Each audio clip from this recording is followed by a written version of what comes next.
Assalomu alaykum hammaga. Qirg'izistonlik Marsel video обращение qilibdi. O'zbekistonda populyarni bayslar bormi kurashadigan? Ligadan taklif bor, kurashamiz deb. Tabiiyki, meni atmetga qilishgan. Javob qaytaramiz. Meni Oktagon ligada kontragim bor. Boshqa ligada na urusha olaman, na kurasha olaman. Buni o'zim ham xohlamayman. Meni niyatlarim bor. Men UFC darajasiga Oktagon ligaga olib chiqmoqchiman va o'rtada katta shou bo'ladi, katta jang bo'ladi. Conor McGregor va Saturn Og'abek. Inshaalloh bu voqea bo'ladi.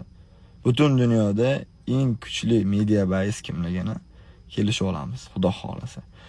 Marselga keladigan bo'lsak, O'zbekistonda populyarniy bays bor, ko'p.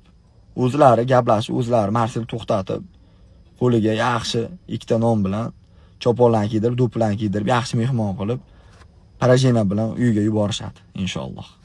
Gazzo'yim O'zbekiston!